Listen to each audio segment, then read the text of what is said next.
የሚያደርጉት ቀለበት አለ። የሚያደርጉት ቀለበት ሰዎች እንግዲህ ብዙ ነገር ይላሉ። እሱን እኔ ያልተማርኩበት ሙያ ስለሆነ ብዙ አልልም። ግን ለምሳሌ አሁን እቺኛይቱ እቺ ጣት በትክክል ከልብ ጋር ግንኙነት አላት ምናምን ብለው የሚሉ ሰዎች አሉ። እኔ በዚህ ጉዳይ በሳይንስ እውቀት ስለሌለኝ አልነካውም። እሱን ክርስቲያኖች ሲጋቡ ቀለበት ያደርጋሉ። ቀለበቱ ፍርቅ የሌለው ነው፣ ጉጠትም የሌለው ወይም ደግሞ ፈርጥ ነው የሚባለው አይደለ? ፈርጥ የሌለው ወይም ደግሞ ፍርቅ የሌለው። ፍርቅ የሌለውን ቀለበት ብትዞሪ ጫፉን የት ላይ ነው የምታገኘው? ጫፍ የለውም፣ ዝም ብሎ መዞር ነው። እና ይሄ ዘላለማዊ ሕይወት ነው።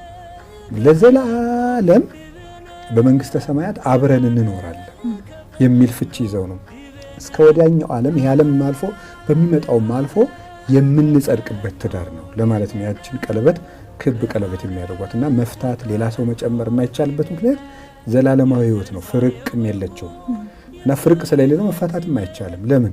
ዘላለማዊ ጥምረት ስለሆነ፣ ዘላለማዊ ውህደት ስለሆነ። እና ይሄ ምንድን ነው? ዘላለማዊ ሕይወት ውክልና የምትሆን ቀለበት የሚያደርጉት ለምንድን ነው? ክርስቶስ ትንሣኤን ስለመሰከረ ነው። ክርስቶስ ትንሣኤን ስለመሰረተልን እና ጋብቻው የትንሣኤ ነው። ስጋዊ ፈቃድን ለመፈጸም በኑሮ ለመረዳዳት ወይም ደግሞ ገንዘብ ለማጠራቀም ወይም ኑሮ ስለቸገረው አይደለም ሰው የሚያገባው። ሰው ግን ይህን ይረዳል አይረዳም ሌላ ነገሩ ነው። መሰረታዊ ነገር ግን ትዳር ራሱ የድህነት ሰንሰለት ነው እና ያንን ያደረገው ማን ነው? መድኃኔዓለም። ልክ በዕለተ ዓርብ ምን አደረገ? ከጎኑ ደም ፈሰሰ። ከጎኑ በፈሰሰው ደም ቤተክርስቲያንን የመሰረታት። የአዳም ሚስት ከየት ነው የተገኘችው? ከጎኑ ነው። ክርስቶስ ደግሞ ምንድን ነው? ዳግማዊ አዳም ነው። የአዳም ሚስት ከጎኑ የተገኘችበት ምክንያት የክርስቶስ ሙሽራ ደግሞ ከጎኑ በፈሰሰ ደም ስለተገኘች። ስለዚህ ያቺ ሙሽራ ቤተክርስቲያን የሰውም የሚስቱ አምሳል ስለሆነች ያንን መስርቶ በትንሣኤውም ደግሞ ይህንን አክብሮልናል። ያለ ትንሣኤ የሚፈጸም ነገር የለም። ቤተክርስቲያን ለምሳሌ ስንጠመቅ ክርስትና ስንነሳ ራሱ ትንሣኤው ነው የሚከበር። ወተቀበርነ ምስሌሁ በጥምቀት ይላል ቅዱስ ጳውሎስ ሮሜ 6 ላይ ሲናገር፣ በጥምቀት ከሱ ጋር ተቀብረናል። አብረነው ከተቀበርን ደግሞ አብረነው እንነሳለን ይላል። ቄሱ አሁን ሲያጠምቅ ወራጅ ውሃ ቢኖር ወራጅ ውሃ የሚፈቀደው ከሌለ ደግሞ ማጥመቂያ የውሃ ጉድጓድ ወይም ደግሞ ገንዳ ቤተክርስቲያን ትሰራ ትችላለች። ካልሆነ ደግሞ ልጁን ሊያሰጥም የሚችል ገንዳ ሊሆን ይችላል፣ ገበታም ሊሆን ይችላል። እዚያ ቄሱ 3 ጊዜ ብቅ ጥልቅ ያደርገዋል ሕፃኑ። ያን የሚያደርግበት ምክንያት ምንድን ነው? ወደ ታች ሲያሰጥመው መቀበሩን ጌታ ሲያወጣው ደግሞ መነሳቱን የሚያመለክት ነው። እና ስንጠመቅ ክርስትና ስንነሳ ራሱ ትንሣኤያችን እየመሰከርን ነው። ጾም ራሱ የምናበዛው ለምን ይመስልሻል? አሁን ከኛ ቤተክርስቲያን ከ260 ቀናት በላይ ጾም ነው ኦርቶዶክስ ቤተክርስቲያን። ለምንድን ነው? የማይበላበት ህይወት የት ነው? ሰማይ ውስጥ ነው። እና ለዛኛው ዓለም ነው የምንኖረው። ሰው ሊነግድ ሄዶ ይህ ዓለም እንደ መነገጃ ቦታ ነው። ሰው ሊነግድ ሄዶ እዚያው በቃ እየተደሰተ እዚያው ምን እያለ አይከርምም። ራበውም ጠማውም እንደምንም ብሎ ጓዙን ሸክፎ ወደ ንግድ ቦታው ነው የሚመጣ፣ ወደሚያተርፍበት ማለት ነው።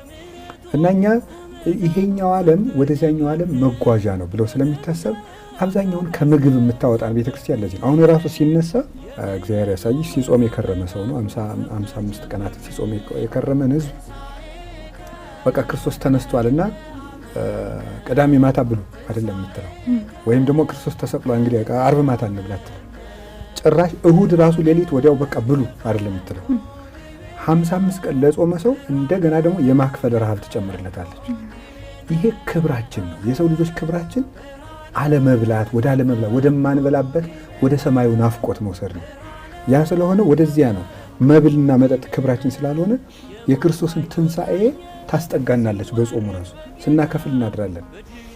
ከዛ የምታስቀድመው ራሱ እንደው በልተን ማህሌቱን ብንቆመው እንጂ ነበረው። አሁን ቅዳሜ ማታ ምግብ በልተን እንደው ጠንከር ብለን እንቁም ማህሌቱ ይባላል ነው አይደለም። መጀመሪያ የትንሣኤውን ህይወት ነው የምትሰብከን።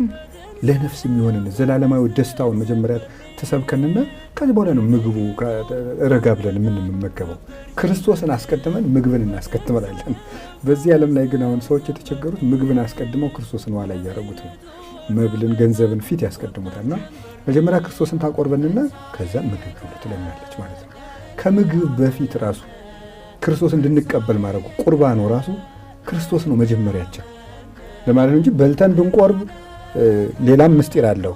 ክርስቶስ ጌታችን ኢየሱስ ክርስቶስ 18 ሰዓት ጾሞ ሐሞት ስለጠጣ ያንን ነፍሱን ከስጋው ስለተለየ ያን ለማስታወስ ነው። ግን በልተን መብላታችን በልተን ብንቆርብ ምግብ ኃጢአት ስለሆነ አይደለም። የለም መጀመሪያ ክርስቶስ ነው የሚቀድመው። ከዚያ በኋላ መጀመሪያ መንግስቱን ፈልጉ፣ በኋላ ደግሞ ሌላው ይጨመርላቸዋል። መጀመሪያ ጽድቁን ስላለን የዚህ ዓለም ምግብ ኋላ ነው። የህይወት እንጀራችን ክርስቶስ ነው መቅደም ያለበት። ያንን ስታስረዳንና ቤተ ክርስቲያን ውስጥ ትንሣኤ የማይሰበክበት ርዕሰ ጉዳይ የለም። ይሄ በዚሁ ላይ ይብቃን እንዳይሰፋ።